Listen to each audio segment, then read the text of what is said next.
Retour à l'époque des dinosaures des années 80.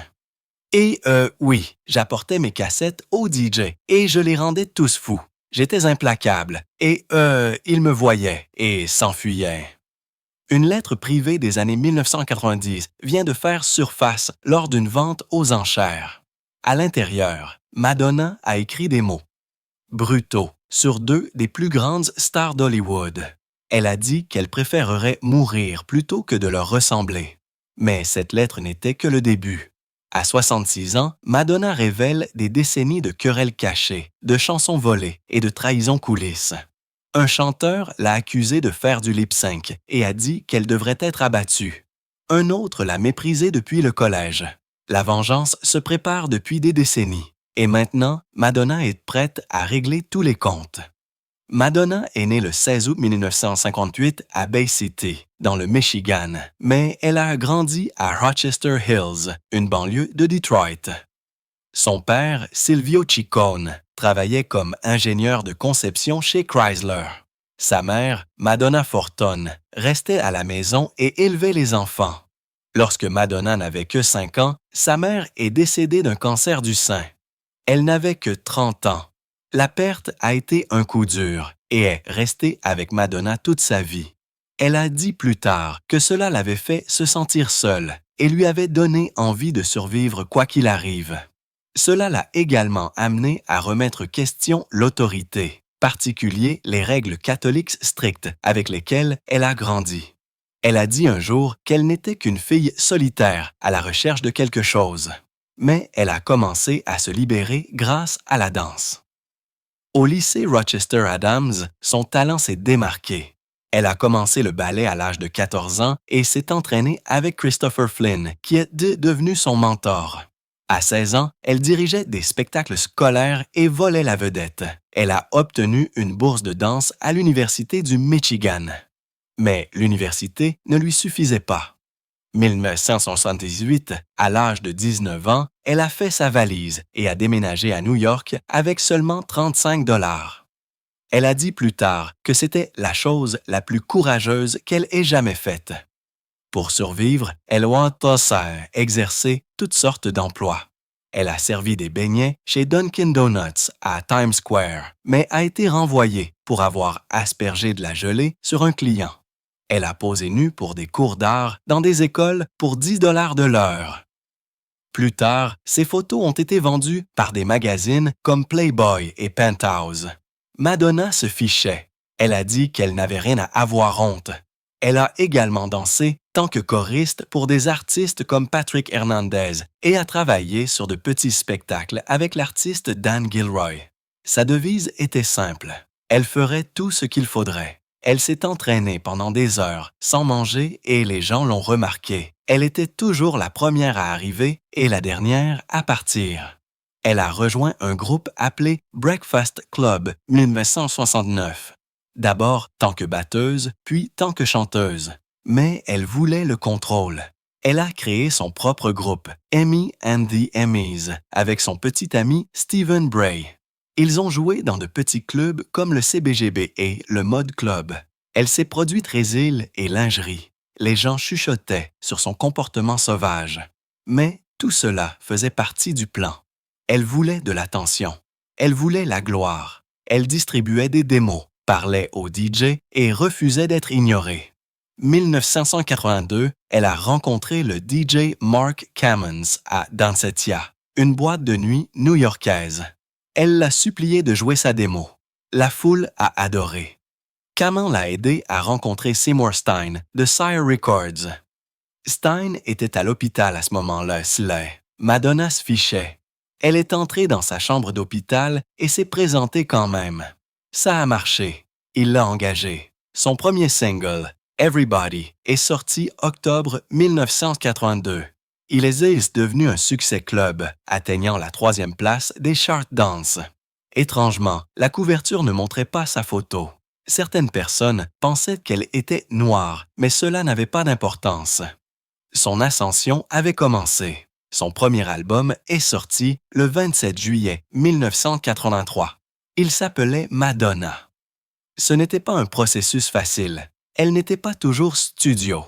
Les producteurs ne la prenaient pas toujours au sérieux, mais d'une manière ou d'une autre, la musique lui ressemblait toujours. Audacieux, amusant et plein d'énergie. Holiday est sorti tant que troisième single. Il est devenu son premier grand succès, atteignant la 16e place du Billboard Hot 100. Puis est venu Borderline février 1984, qui s'est hissé dans le top 10. Ces chansons l'ont fait passer des clubs au grand public.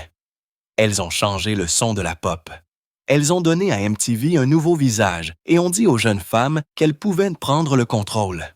Puis, venu le moment qui a tout changé, les MTV Video Music Awards de 1984. Madonna a interprété Like a Virgin dans une robe de mariée sur un énorme gâteau. À l'origine, elle voulait utiliser un vrai tigre, mais cette idée a été rejetée. Pendant la performance, sa chaussure a glissé. Au lieu de paniquer, elle s'est roulée par terre. Sa jupe s'est retournée. Sa culotte s'est montrée. Des millions de personnes regardaient. C'est devenu un scandale. Annie Lennox a dit que c'était très vulgaire. Son manager pensait que sa carrière était terminée, mais ce n'était pas le cas. Ce n'était que le début. Cette nuit-là, Estelle est devenue une star. À partir de ce moment-là, les VMA ne seraient plus jamais les mêmes. Madonna non plus. Son deuxième album, Like a Virgin, est sorti le 12 novembre 1984. Il ne s'est pas seulement bien vendu, il a battu des records. Il a fait ses débuts à la 70e place des charts et a atteint la première place février 1945. Seulement 14 semaines, il s'est vendu à 3,5 millions d'exemplaires. Il a finalement atteint 10 millions aux États-Unis seulement. Elle est devenue la première femme à le faire. Les chansons ont choqué les gens. Les paroles étaient audacieuses. Les images religieuses ont bouleversé l'Église.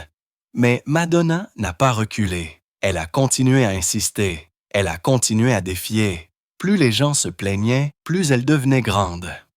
Mars 1949, Madonna a sorti un clip vidéo qui a choqué le monde.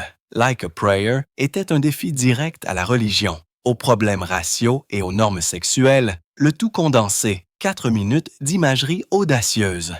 Elle s'est apparue dans une église, a dansé devant des croix-feu et a embrassé un saint noir. Le timing a rendu la chose encore plus controversée.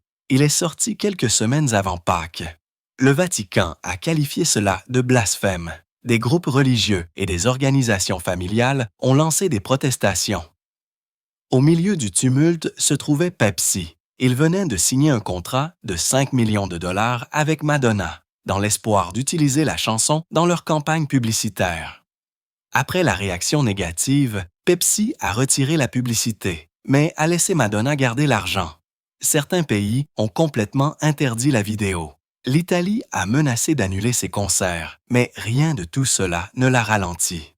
Au lieu de cela, la chanson a atteint la première place dans le monde entier et a rendu Madonna plus célèbre que jamais. C'était l'un des moments les plus audacieux de l'histoire de la musique pop, mêlant race, religion et sexualité d'une manière que personne n'avait vue auparavant. Bien avant que cela ne devienne courant, Madonna s'est prononcée faveur des droits LGBTQ+. 1991, elle a accordé une interview complète à The Advocate, un magazine gay national. À l'époque, peu de célébrités auraient pris ce risque, surtout pendant la crise du sida. Mais Madonna ne s'est pas retenue. Elle a dit que le sida était la pire chose qui soit arrivée au monde depuis Hitler.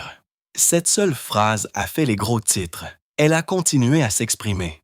Elle a soutenu le mariage homosexuel, l'adoption et les drouilles des transgenres des années, avant beaucoup d'autres. 2019, GLAAD lui a décerné un prix pour avoir été une véritable défenseur du changement. Mais son militantisme n'est pas sans prix. Elle a été poursuivie Russie, vertu de lois anti-gays strictes. Elle a été confrontée à des réactions négatives constantes de la part de chefs religieux qui l'ont accusée de mélanger la culture queer avec des symboles athées sacrés. Pourtant, elle n'a jamais arrêté. Aujourd'hui encore, elle exhorte ses fans à continuer de se battre pour les droits LGBTQ+. Sa voix a contribué à faire entrer ces sujets dans les conversations courantes. Elle n'a pas seulement soutenu la communauté, elle a contribué à remodeler la culture pop. Madonna ne s'est jamais dit ça, ne s'est jamais souciée des règles. 2013, elle est allée à une projection de 12 Years a Slave lors d'un festival de cinéma à New York. Au lieu de regarder tranquillement, elle n'arrêtait pas d'envoyer des textos. Après de nombreuses plaintes, la chaîne de cinéma Alamo Drafthouse l'a bannie de toutes ses salles. Leur PDG l'a publié ligne disant qu'elle était bannie jusqu'à ce qu'elle s'excuse. Elle ne l'a jamais fait, mais ce n'était qu'un exemple. Tout au long de sa carrière, Madonna a été critiquée pour avoir enfreint les normes. Elle portait des tenues audacieuses avec des thèmes religieux, a publié un livre rempli de photos provocantes et a parlé ouvertement de sujets que beaucoup évitaient. Elle a remis question la façon dont les femmes étaient traitées dans la société et a remis question les doubles standards des médias. Ses spectacles ont repoussé les limites et son refus de jouer la sœur de la sécurité l'a rendue à la fois admirée et critiquée. Elle n'a pas seulement brisé les moules, elle a refusé de s'intégrer dans aucun. 1945. Madonna a joué dans un film qui a tout changé. Desperately Seeking Susan a été un succès surprise.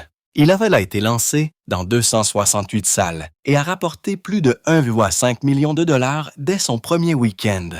Aux États-Unis, il a rapporté près de 27,4 millions de dollars au total, se classant parmi les meilleurs films de l'année.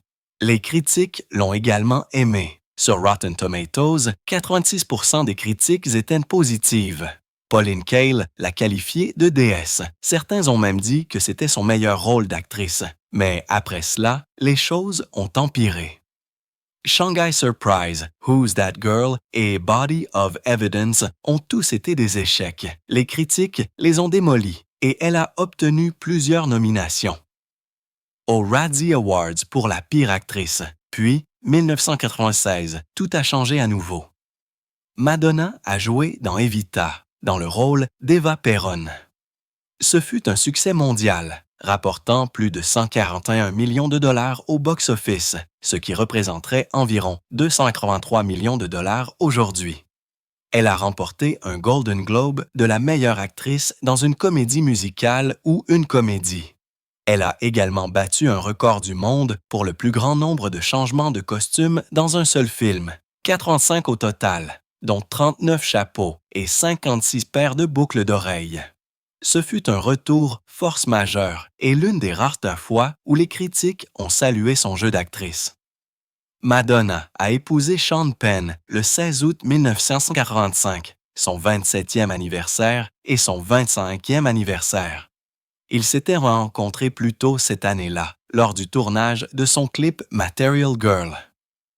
Le mariage a été un événement médiatique, avec des hélicoptères survolant les lieux et des journalistes observant depuis des bateaux. Dès le début, leur mariage a été rempli de drames, des bagarres, des rumeurs, et le chaos les ont suivis partout. Le tempérament de Penn était tristement célèbre. Il se prenait souvent aux photographes. 1987, Madonna a demandé le divorce, mais l'a rapidement retiré. 1949, elle a de nouveau demandé le divorce, cette fois pour de bon. À peu près à la même époque, elle a également retiré une plainte pour agression qu'elle avait déposée contre lui. Des années plus tard, des rumeurs ont circulé selon lesquelles Penn l'aurait attaché et frappé. Mais Madonna a nié ces allégations avec force. Elle a dit qu'elles étaient fausses et nuisibles. Malgré les rumeurs et l'échec du film Shanghai Surprise, leur mariage est devenu l'une des relations les plus commentées de la décennie. Après sa séparation avec Penn, la vie amoureuse de Madonna a fait constamment les gros titres. 1990, lors du tournage de Dick Tracy, elle a commencé à fréquenter Warren Beatty. Il avait 21 ans de plus qu'elle. Leur romance était intense et très publique.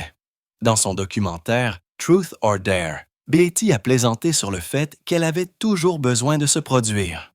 Leur relation n'a pas duré, mais elle a laissé une impression. Puis est venu Dennis Rodman 1994. Il était l'enfant terrible de la NBA et elle était la rebelle de la pop.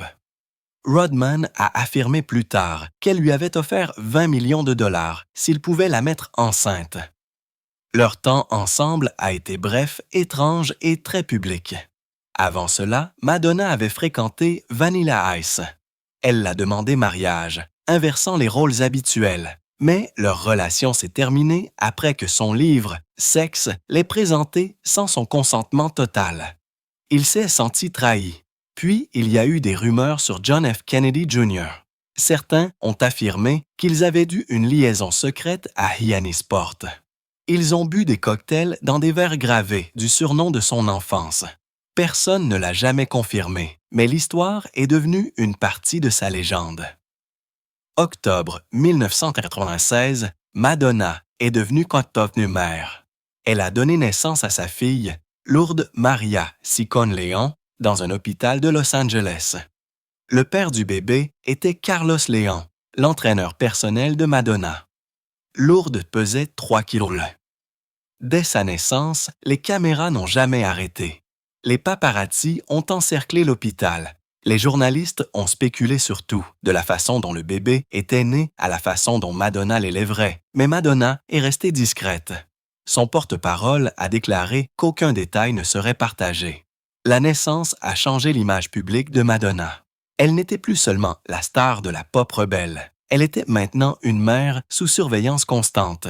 Lourdes a grandi sous les projecteurs, devenant finalement chanteuse et mannequin à part entière. Mais Madonna a travaillé dur pour la protéger d'une trop grande célébrité, se souvenant à quel point cela pouvait être accablant. Coulisses, Madonna s'est souvent heurtée aux personnes avec lesquelles elle travaillait.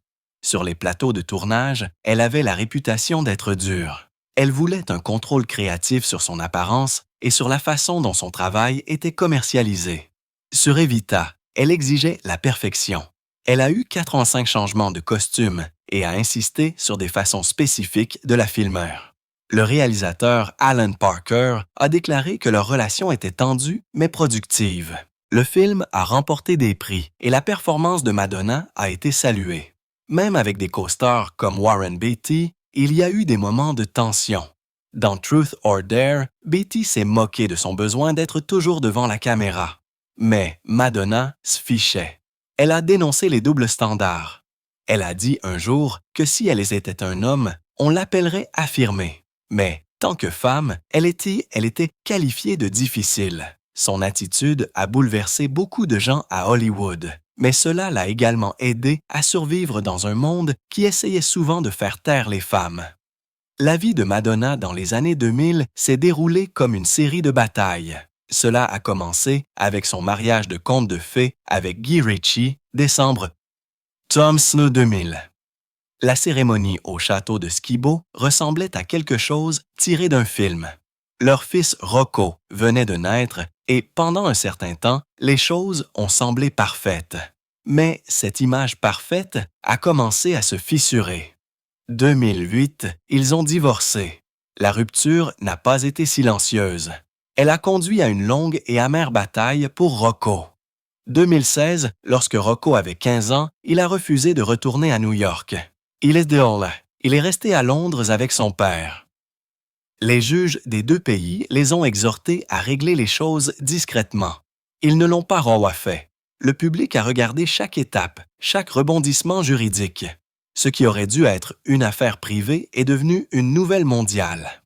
Au même moment, la famille Dante de Madonna a continué de s'agrandir. Mais la façon dont elle l'a agrandie a suscité l'indignation.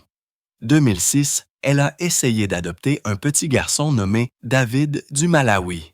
2009, elle a réessayé avec une fille nommée Mercy, mais les tribunaux malawites ont dit non. Ils ont dit que Madonna n'avait pas vécu dans le pays assez longtemps.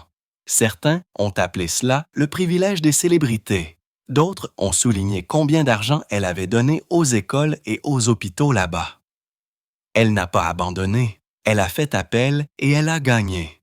Pourtant, les gens ont remis question ses motivations. 2017, elle a adopté des jumelles du Malawi. Un juge lui a posé des questions difficiles. La presse a qualifié cela d'inconfortable. Le public est resté divisé. Certains ont vu de la gentillesse, d'autres ont vu le pouvoir utilisé de la mauvaise façon. Mais Madonna ne faisait pas que faire les gros titres devant les tribunaux. Elle construisait une marque. 2010, elle a lancé une ligne de vêtements avec sa fille Lourdes. Elle s'appelait Material Girl, du nom de sa célèbre chanson. Des foules se sont présentées chez Macy's pour son lancement, mais la marque a rapidement rencontré des problèmes. Un petit magasin de Los Angeles a poursuivi Madonna. Il possédait déjà le nom.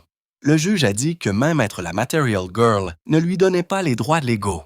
Elle a perdu. À peu près à la même époque, elle a ouvert sa première salle de sport à Mexico. Ce n'était pas n'importe quelle salle de sport. Elle faisait partie d'une marque de fitness mondiale, Hard Candy Fitness. Ses DVD sont également devenus un succès. Puis vinrent ses parfums. Truth or Dare et Truth or Dare Naked se sont vendus rapidement. Ce n'étaient pas que des parfums, c'étaient des morceaux d'elle. La réinvention était sa véritable affaire. 1998, Ray of Light a tout changé. Le son était différent, c'était spirituel, électronique et plein de sentiments. Elle a travaillé avec William Orbit et a exploré de nouvelles facettes d'elle-même. L'album s'est vendu à 16 millions d'exemplaires. Il a remporté 4 Grammy. Les fans ont ressenti la douleur, la foi et la maternité à l'intérieur. 2005, elle a de nouveau changé la donne. Confession, on a. Dance Floor était entièrement disco et énergie.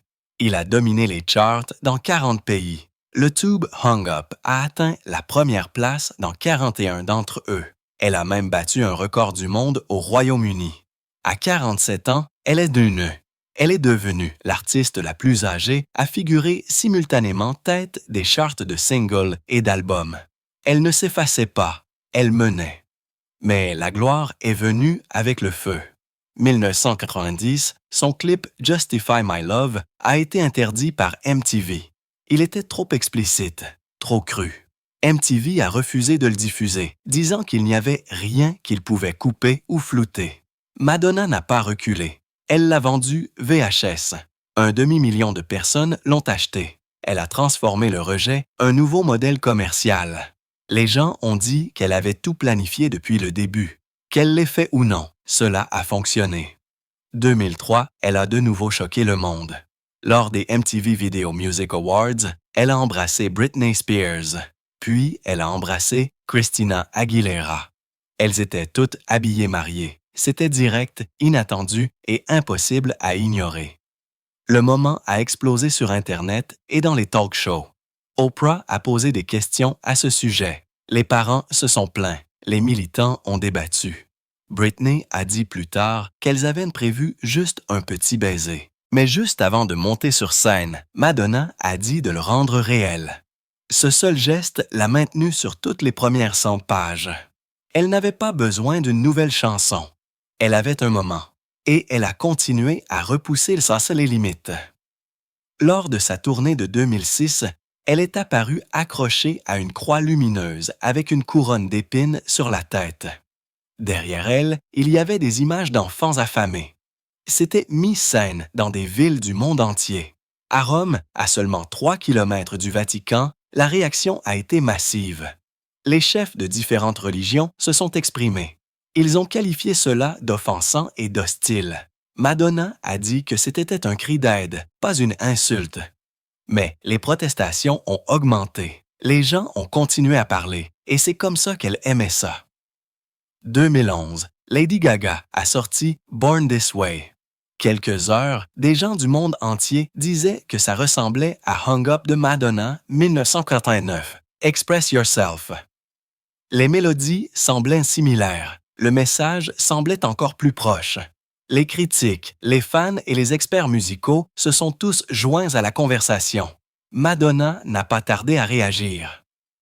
Dans une interview 2012, elle a qualifié la chanson de réductrice. Le mot était tranchant, mais la façon dont elle l'a dit a fait les gros titres. Gaga n'est pas restée silencieuse non plus. Elle a qualifié la comparaison de débile. Pourtant, dans la même phrase, elle a dit qu'elle était la plus grande fan de Madonna. C'était déroutant pour le public. Étaient-elles ennemies ou simplement incomprises? Madonna a poussé les choses plus loin lors de sa tournée mondiale de 2012.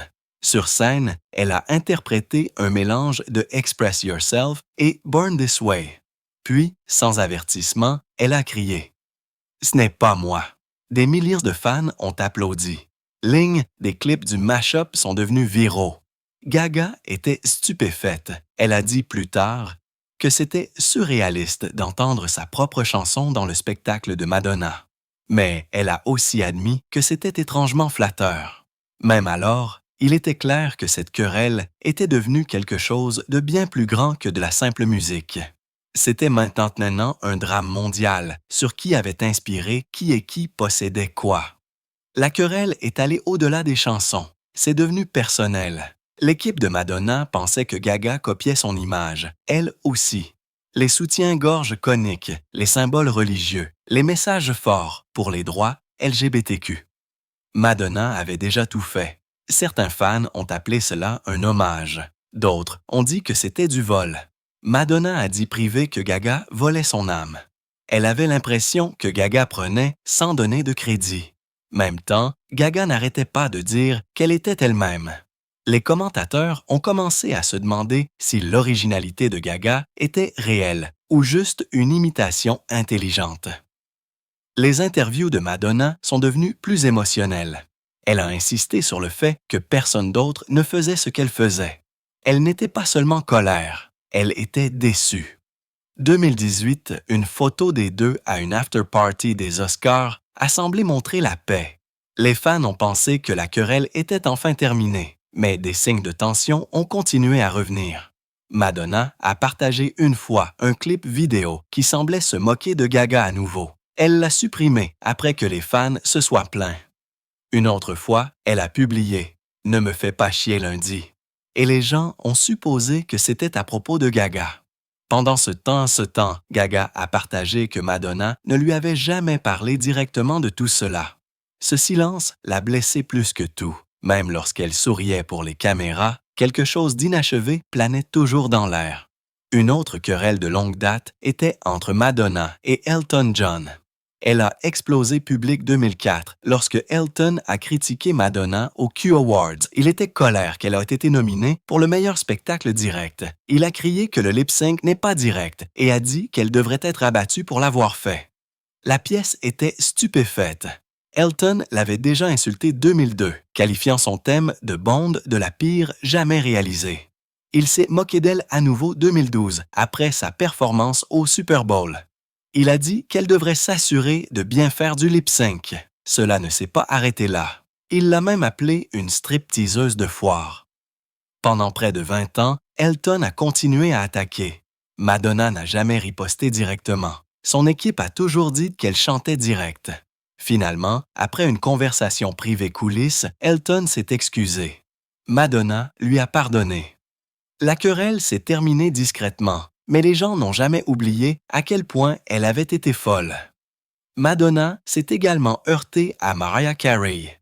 Cela a commencé au milieu des années 1990.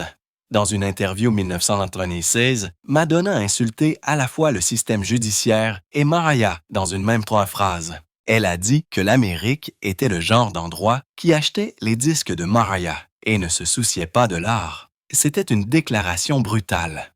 Plus tôt, 1995, elle avait déjà dit que Mariah manquait d'originalité. Mariah ne s'est pas retenue. Elle a dit qu'elle n'avait pas prêté attention à Madonna depuis le collège. C'est cette réplique est devenue l'une des revanches les plus célèbres de la musique pop. La mauvaise humeur a continué pendant des années. Madonna aurait évité Mariah lors d'événements importants. Lorsque Mariah a remporté un prix d'icône, Madonna aurait été peu impressionnée. Leur querelle est devenue une partie de la façon dont les gens les voyaient. Deux femmes puissantes refusant de céder.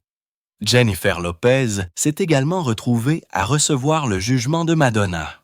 À la fin des années 1990, Madonna a rejeté sa capacité de chant et a dit qu'elle n'était qu'un produit du marketing. Les choses ont empiré lorsque Lopez a critiqué le jeu d'actrice de Madonna lors de sa propre tournée de promotion de films. Cela a déclenché une guerre froide dans les interviews et les événements publics. Madonna se voyait comme une artiste. Elle écrivait ses propres chansons. Elle repoussait les limites. Elle ne pensait pas que Lopez appartenait au même espace. Lopez n'est pas restée silencieuse non plus. Leur rivalité n'était pas seulement à propos de la musique. C'est devenu une lutte pour savoir qui avait vraiment mérité son succès. L'ascension de Kylie Minogue a apporté un autre défi. 2001, sa chanson Can't Get You Out of My Head a conquis le monde. Elle a dominé les charts dans 40 pays. Son album Fever s'est vendu à plus de 6 millions d'exemplaires 2021. Les gens ont commencé à la comparer à Madonna. Cela n'a pas plu à la reine de la pop. Madonna aurait rejeté la musique de Kylie comme du disco léger. Elle n'a pas apprécié d'être comparée à elle. La popularité de Kylie, tant qu'icône de la mode et héroïne LGBTQ, n'a fait qu'ajouter de l'huile sur le feu. Madonna ne l'a jamais attaquée ouvertement, mais des initiés disent qu'elle ne voulait pas reconnaître l'ascension de Kylie. Pourtant, Kylie a dit que Madonna l'avait inspirée. Au fil des ans, les deux se sont félicités et se sont évités. C'était une rivalité mêlée de respect, et elle n'a jamais vraiment pris fin. Au début des années 1990, Madonna s'est assise pour écrire une lettre que personne n'était censé voir. Mais des décennies plus tard, ce message privé a fait surface et il a changé la façon dont beaucoup la voyaient. Dans la lettre, elle décrivait Whitney Houston et Sharon Stone comme horriblement médiocres. Elle a dit qu'elle préférerait mourir plutôt que de leur ressembler. Ce n'était pas juste des insultes, c'était cru. Madonna a confessé que même avec tous ses efforts, ses risques et son succès, elle se sentait toujours ignorée. Elle ne courait pas après la gloire. Elle l'avait déjà. Ce qu'elle voulait, c'était l'amour et le respect. La lettre a été mise aux enchères et on s'attendait à ce qu'elle se vende pour plus de 5 000 $. Mais ce n'était pas seulement l'argent qui faisait les gros titres. C'était la douleur derrière les mots. Elle venait aussi de quelqu'un de proche, son ancienne marchande d'art, Darlene Lutz. Les deux s'étaient déjà battus devant les tribunaux. Cette fois, le passé a frappé encore plus fort. Sharon Stone a choisi de ne pas riposter. Elle a répondu avec gentillesse et réflexion. Et à ce moment-là, il était clair qu'il ne s'agissait pas de rivalité. Il s'agissait d'années de pression, d'insécurité et de blessures qui n'ont jamais complètement guéri. Les choses n'étaient pas plus faciles à la maison. 2008, le frère de Madonna, Christopher Ciccone, a publié un livre qui a choqué sa famille et ses fans. Il l'a appelé « Life with My Sister Madonna », mais il se lisait comme un journal de blessures. Pendant 25 ans, il a travaillé à ses côtés tant que designer, assistant et partenaire créatif. Puis, 2001, elle l'a exclu de sa tournée. C'est à ce moment-là que les choses se sont effondrées. Selon ses mots, Madonna avait toujours contrôlé son monde, même sa famille. Il a écrit qu'elle utilisait les gens, exigeait la loyauté et ne payait pas toujours ce qu'elle devait. Certaines histoires étaient difficiles à lire. Il a dit qu'elle lui avait fait une fois essuyer la sueur de son corps pendant les spectacles, qu'elle l'avait accusé de vol dans un courriel. C'était la rupture finale. Il a appelé l'écriture du livre une libération, pas une vengeance, mais une liberté. Il a partagé des détails sur leur enfance, leurs parents et sur la façon dont ils se sentaient invisibles. Les mémoires se sont vendues à des centaines de milliers d'exemplaires. Ce n'était pas seulement des potins, c'était sa façon de dire qu'il comptait aussi. Des années plus tard, 2015, Madonna a fait face à un autre genre de chagrin. Cette fois, il s'agissait de son fils Rocco. Après son divorce avec Guy Ritchie, Rocco est resté avec elle à New York. Mais pendant sa tournée Europe, il a refusé de revenir. Il a choisi de rester à Londres avec son père. Ce qui a suivi a été une lutte juridique qui a duré 2 pays. Madonna s'est battue avec acharnement. Elle est allée devant les tribunaux à New York et à Londres, mais rien n'a fonctionné. Rocco l'a bloqué sur les médias sociaux. Il a dit qu'il était dépassé. Même si un juge lui a ordonné de revenir, il est resté à Londres. Les avocats ont parlé au nom des parents. Des mois ont passé. Les titres ont qualifié cela de bataille, mais au fond, c'était une mère essayant d'atteindre son enfant. Finalement, Madonna a demandé à mettre fin à l'affaire Angleterre. Elle a dit qu'elle voulait guérir. Au fil du temps, elle et Rocco ont été revus ensemble. Cela n'a pas effacé la douleur, Mais cela a montré que même les icônes mondiales peuvent se briser de manière humaine et discrète. La famille de Madonna ne s'est pas arrêtée à ses enfants biologiques. Elle a également adopté 4 enfants du Malawi, mais chaque étape était compliquée. 2006, elle a ramené David à la maison. 2009, elle a essayé d'adopter Mercy, mais les tribunaux du Malawi ont dit non. Ils ont statué qu'elle n'était pas une résidente permanente. Cela aurait arrêté n'importe qui d'autre. Mais Madonna a continué. Les critiques ont dit qu'elle avait utilisé sa gloire pour changer les règles. Les militants ont fait valoir que l'adoption par une célébrité n'était pas toujours un cadeau. Cela pourrait aussi être un fardeau. Ils s'inquiétaient de ce que les enfants perdent leurs racines. Ils se demandaient si c'était de la charité ou autre chose. Madonna n'a pas abandonné. Elle s'est rendue à la Cour suprême du Malawi et ils ont statué sa faveur. Ils ont dit que ses années de travail caritatif montraient qu'elle se souciait profondément. Plus tard, elle a adopté des jumelles, Stella et Esther. Pourtant, les questions ne se sont pas arrêtées. Était-ce juste? Était-ce équitable? Ou était-ce juste un autre exemple du pouvoir qui obtient ce qu'il veut? Madonna a dit que c'était de l'amour. D'autres n'étaient pas si sûrs. Mais malgré tout, elle a continué à se présenter, à visiter, à construire des écoles, à essayer d'aider.